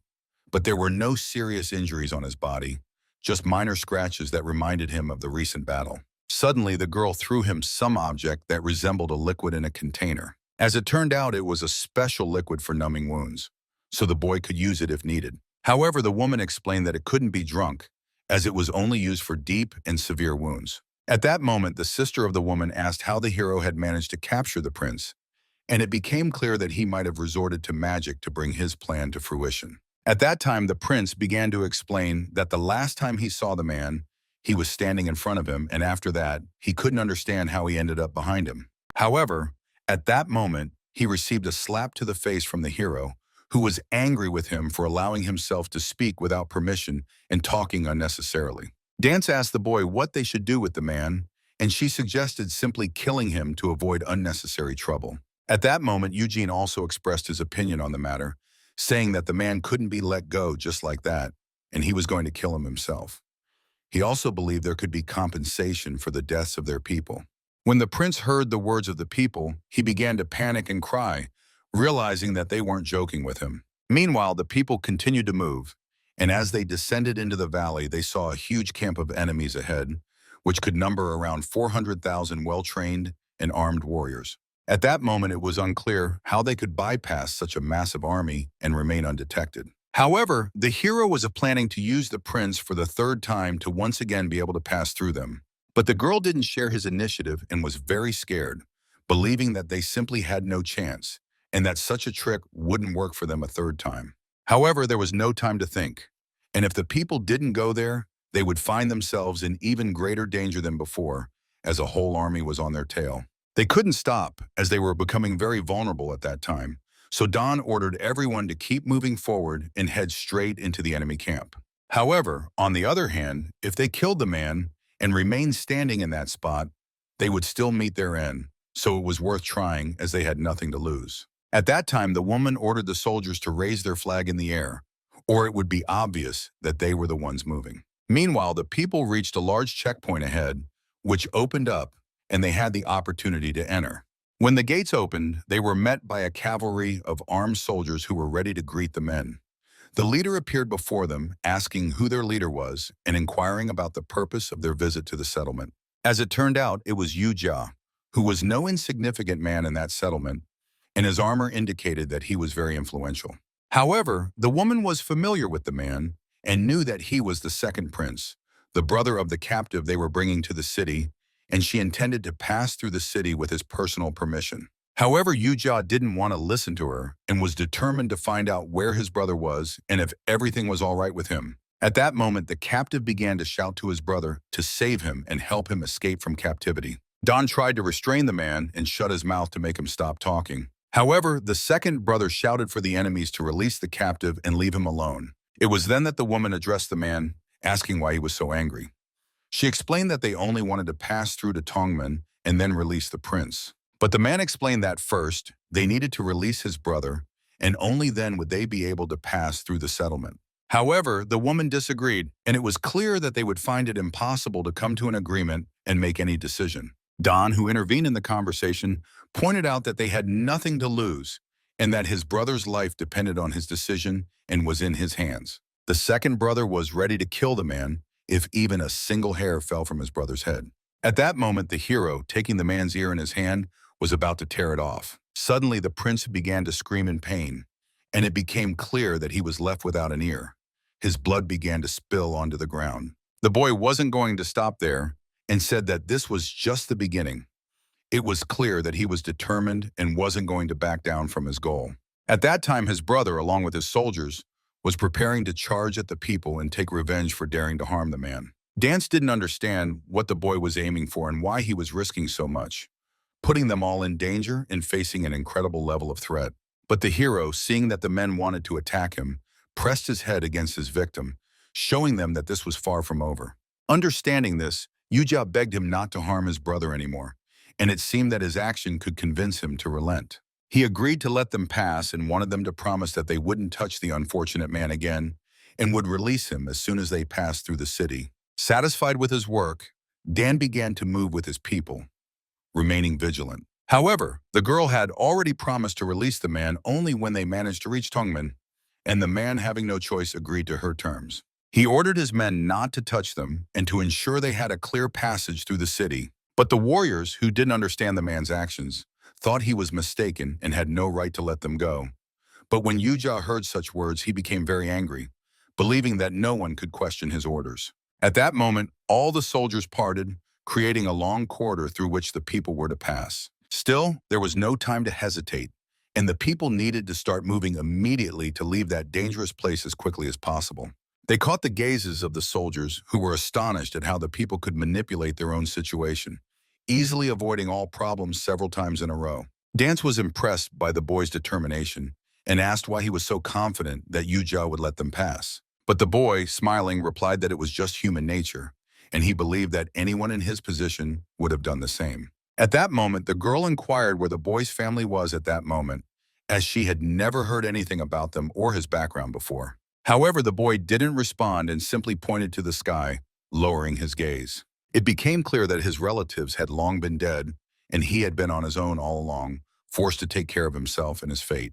He said that he wouldn't want to die and end up next to his parents. The woman continued to ask him many questions and wondered what he had been doing before joining the army, and she was sure that he was a killer. The guy asked her again if he really looked like a ruthless killer who could easily take out his target. The woman didn't believe him, as she saw no evil in his face. However, it turned out he was indeed a hitman and had taken so many lives that he couldn't remember them all. Meanwhile, the people managed to reach the wall, and the gates leading out began to open. As it turned out, those were the gates to the city of Tongmen, and the people finally achieved their goal and arrived at their destination. At that moment, the captive's brother started shouting that it was time for the people to fulfill their part of the deal and let the man go. However, Don thought it was too late for that, as they hadn't entered the city yet and could still be in danger. Yuja didn't understand what the man was planning and what his goal was. Suddenly, an arrow fell at the hero's horse's feet, making it clear that he was under attack. It became evident that the arrow had been shot by people on the wall who were guarding the city entrance. They ordered the guy and his people to step back to a safe distance and not approach. However, Dance hurried to explain who she really was and demanded they be led into the city to meet the general. At that moment, General Wu, who had climbed up to the wall to see what was happening, began to scrutinize the faces of the people standing at the gates, waiting to be let in. The woman was puzzled as to why the general she had spoken to the day before didn't recognize her and wouldn't let her inside. Suddenly, the man recognized her and ordered his servants to help them enter the city. However, the city gates were already closed, and the only way to get inside was by climbing the ropes leading up to the wall. At that moment, soldiers began to climb the wall, feeling that they could finally be safe after so many days of travel and trials. However, Don wasn't in a hurry to climb up, and the girl asked him why he was hesitating and what he was trying to achieve. But he didn't know what to do with the captive, as they couldn't take him with them. Still, the woman reassured him, saying there was no need to worry anymore. She ordered one of the soldiers to take the captive once they entered the city, and he was ready to do as she asked without any questions. It became clear that the woman wanted to kill the man and didn't want to give him a chance to simply walk away. However, Don disagreed with her and believed they should keep their word and let the man go, giving him a chance at life. The woman thought that letting the man go would mean trusting their enemies, so she was confident in the correctness of her decision. She didn't have time to argue with the hero and simply ordered him to follow her. At that moment, the guy ordered the girl to climb up first while he planned to stay behind and follow her later. She didn't know what the man intended to do, but he said he couldn't keep following her and serving her when she couldn't keep her word and was breaking her promise. She started to get angry since the guy was their enemy, and they would have to face him again in the future, so she didn't want to let him go. Eugene, who intervened in the conversation, said that killing him wouldn't change anything and would only create more enemies,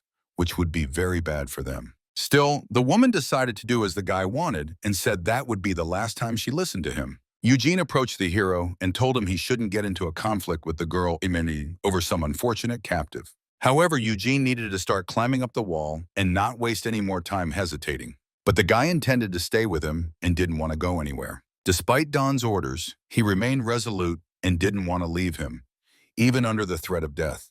It seemed the hero agreed but didn't want to take responsibility for his death, as he had done everything to warn him and try to convince him otherwise. Meanwhile, the enemy army began to approach them, and it seemed the men, who were serious about their intentions, didn't want to waste any more time. Yuja asked the hero when he was finally going to let his brother go and fulfill his part of the deal. At that moment, a long silence fell between the men, and no one said anything. They stared into each other's eyes, waiting for sudden actions from one another. Suddenly, Don threw the man toward the army, and he flew toward his brother. He was powerless, so he couldn't resist and could only scream at that moment. Immediately the man, who was furious at the guy for being so bold, shouted insults at him and charged. Don wasn't afraid for his life, but he understood that his friend was in danger, as he couldn't resist or fend off the enemy attacks. At the same time, the girl ordered the archers to open fire on the general and the enemy army to protect the hero and give him some time to escape. But the general managed to dodge the attack. Unlike his soldiers, who were falling like flies on the battlefield, unable to do anything. Suddenly, the man found himself in golden armor that could protect him from numerous attacks. However, his injured brother begged him to retreat and not pursue the hero. He said that despite the pain the guy had caused him, he had managed to save him and help him. The captive's behavior was incomprehensible to his older brother, and he couldn't believe his ears when he heard such words from him. The general intervened, explaining that the guy had also saved his life at the moment when Dance wanted to kill him. While the men argued, the hero and Eugene had already managed to climb onto the wall and were completely safe. The second brother, who hadn't managed to kill him, promised that the moment would surely come, and it was clear that the men had become enemies for good. However, the general's threats didn't affect the guy, and he said that next time one of them would have to die, thus challenging the man. The woman who approached the guy said that his enemies, who were ready to kill him, had shown their true colors, and he should listen to her and kill the captive, as despite letting him go, the result would be the same, if not worse. Meanwhile, she had already introduced the guy to her general and explained that he was her new Khalifa. Eugene believed that the man needed to be thanked for letting them in and helping them survive. At that moment, Dance began to thank the guy for his bravery and all his merits and was preparing to find him a worthy reward that would match all his efforts. General Wu also acknowledged the guy's achievements, as all his feats and actions showed him to be a true leader and hero. But the guy, smiling, said he was just lucky and wasn't really what everyone thought he was. Hearing the guy's words, the general was very surprised, as he hadn't expected him to be so humble.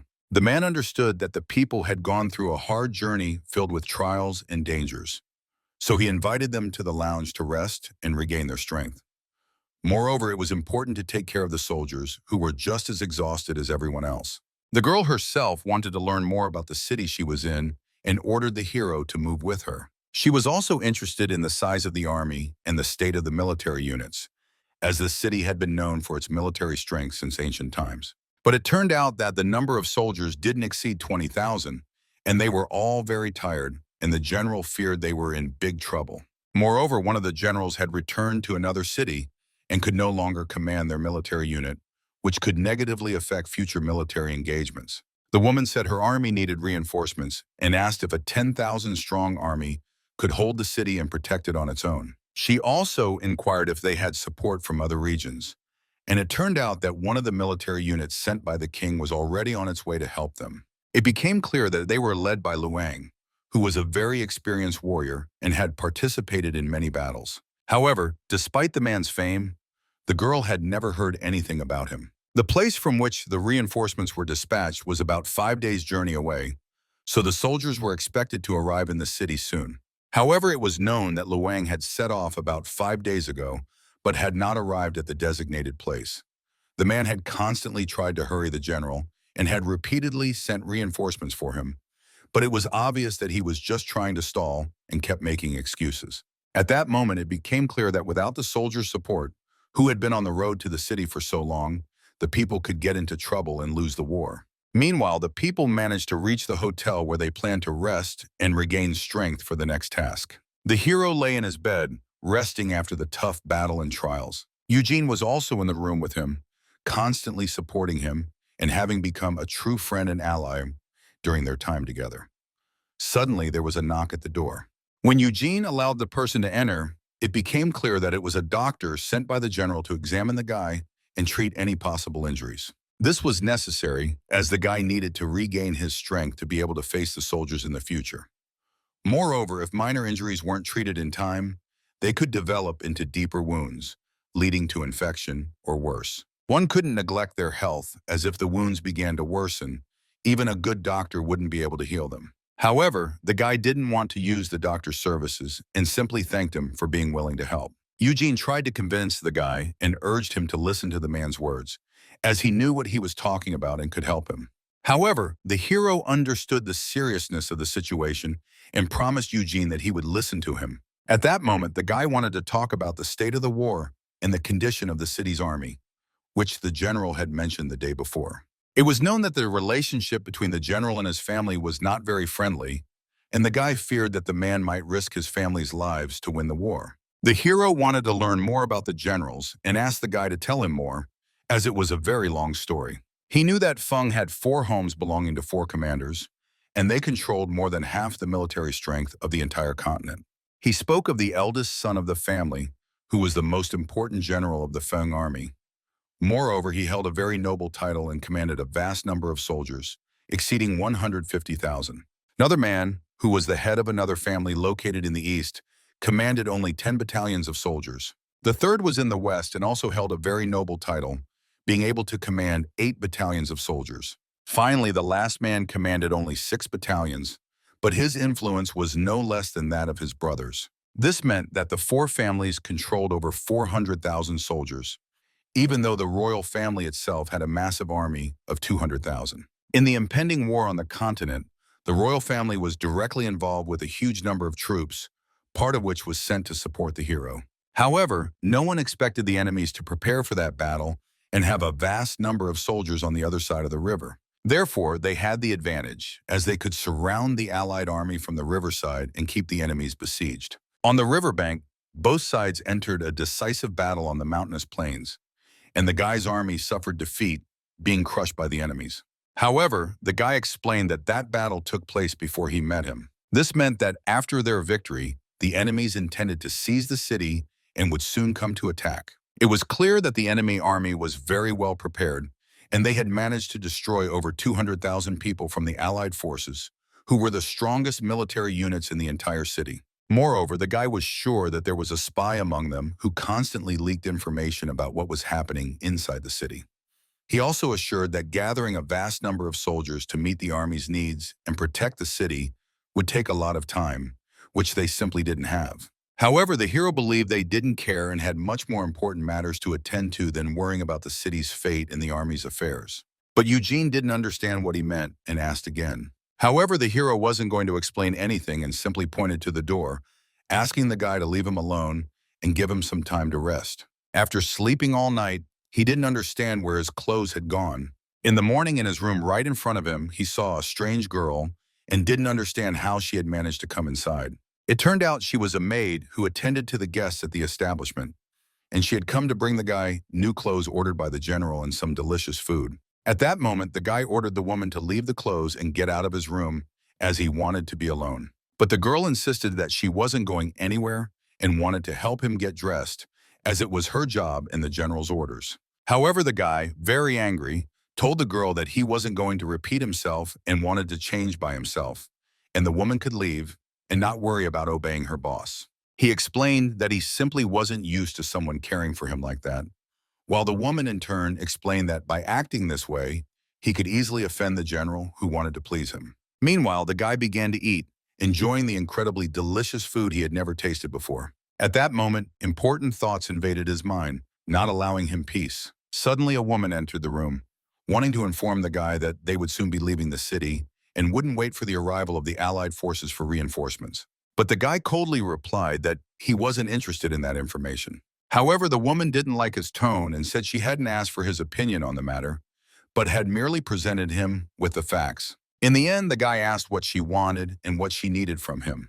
But the woman, who seemed very downcast at that moment, said she had just come to greet him and see him. Suddenly, the guy expressed interest in that, but the woman said he needed to keep his tongue in check and show more respect for his leader. But the guy just laughed at her words and said he understood her hidden motive, as she had a very small army and lacked soldiers for war.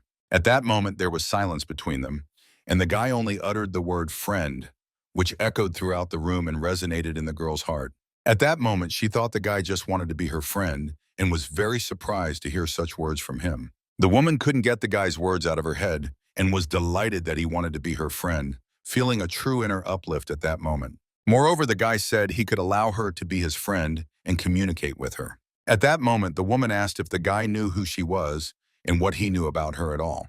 The guy dryly replied that she was the eldest daughter in the family and was responsible for the 2nd and 3rd military platoons. However, the woman considered the guy's response very rude and, getting angry at him, threatened that she could easily kill him, so he should keep his tongue behind his teeth.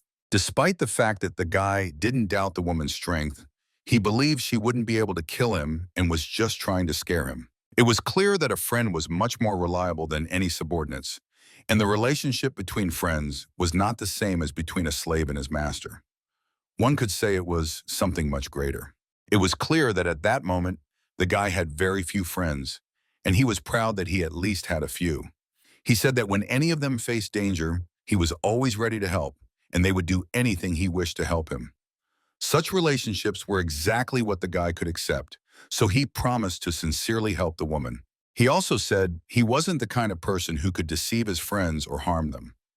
Moreover, he wasn't used to obeying someone else's orders, especially when it was some arrogant person who only criticized and spoke untruths. At that moment, he asked the woman if one of the commanders was her friend. The woman replied that at the moment she sent the hero to the checkpoint as bait, she made that general stay behind to avoid risking his life, and it was clear that she did this to protect him. However, she was ready to accept the man's offer and become his friend. She also wanted the guy to promise her that she would occupy a significant place in his heart. Hearing the woman's words, the guy was very surprised and continued to look at her without responding. It seemed everything was clear without words, and the woman averted her gaze, slightly embarrassed. In such an atmosphere, they continued to sit, enjoying the delicious food. Meanwhile, after lunch, the hero met with Eugene and wanted to discuss his plans for the future. He told him he intended to go to the military shop, but the man was unclear about what goal Don was pursuing at that moment.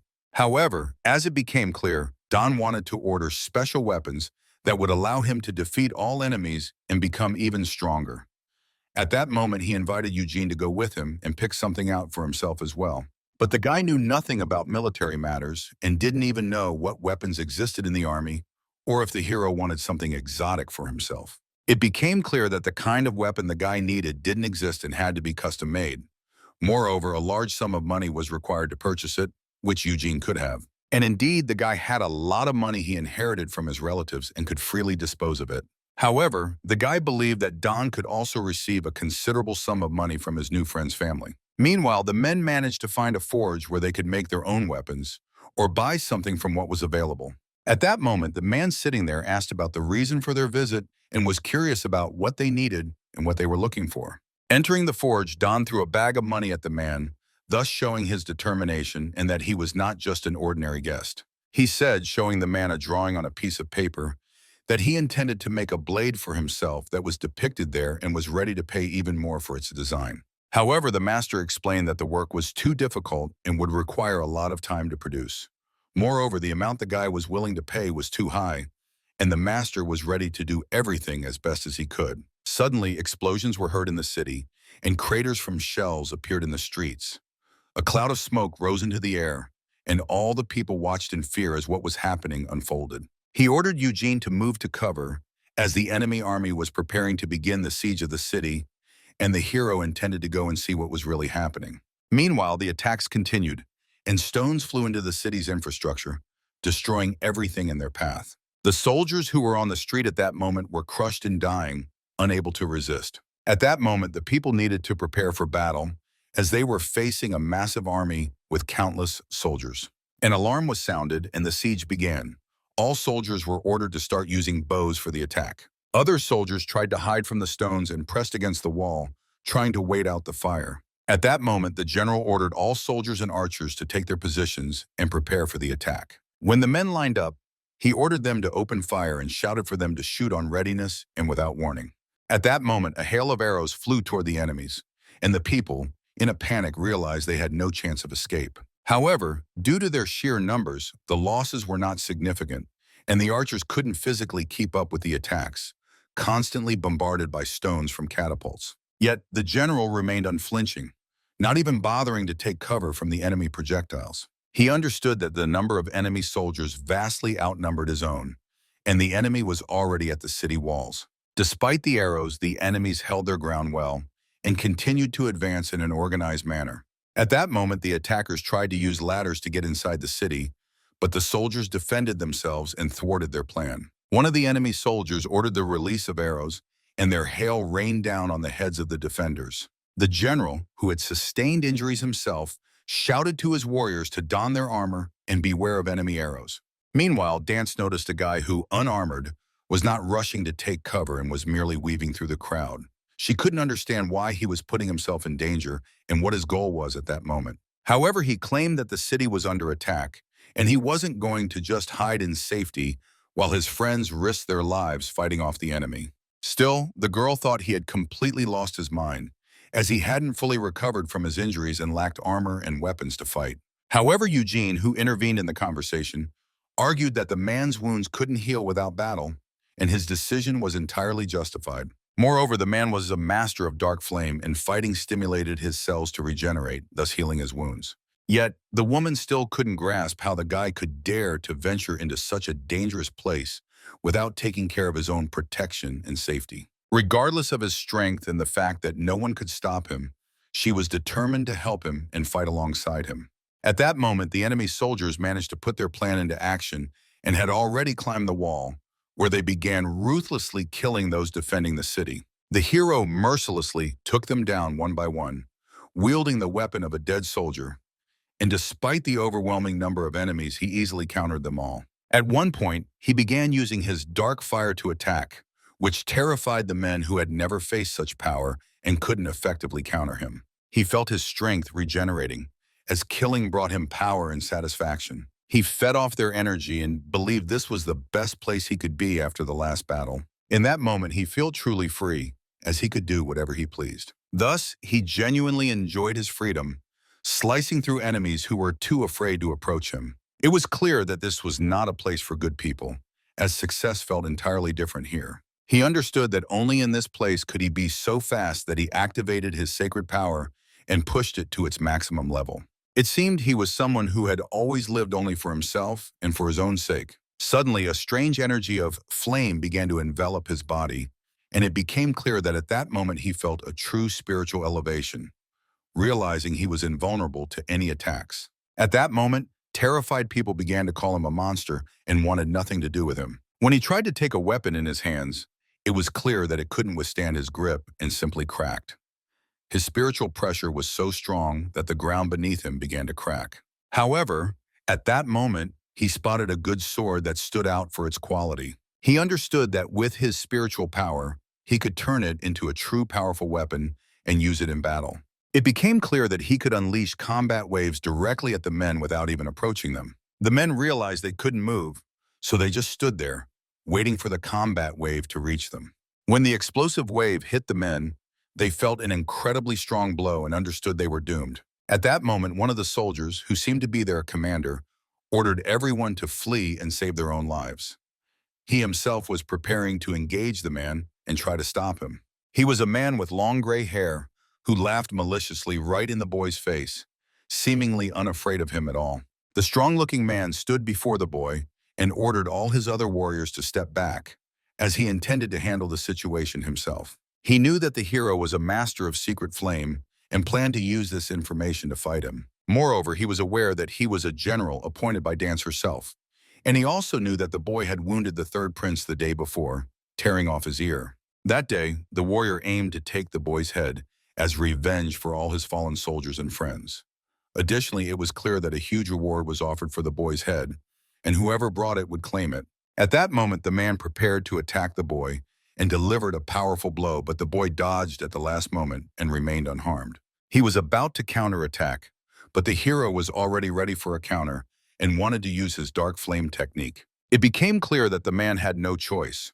All he could do at that moment was defend himself and try to fend off all his attacks. Suddenly, the boy's dark energy began to approach the man and nearly struck him right in the face. The hero attacked him with his new sword, which he had managed to create the day before, and it turned out that his new weapon was very strong and effective. The warrior struggled to fend off the attacks, losing a lot of strength in the process. It was quite likely that his spear wouldn't withstand the immense number of blows and could easily break. However, the fight was not over and the confrontation continued. A true clash ensued between the two men, resulting in the boy gaining the upper hand. Suddenly, he managed to land a blow on the man, hitting him squarely in the jaw with his fist. As a result of that blow, the man lost some concentration, but quickly gathered himself and prepared to counterattack. At that moment, it became clear that he was putting all his remaining strength into his final blow, and the ground beneath him began to rise, enveloping the boy's body from head to toe.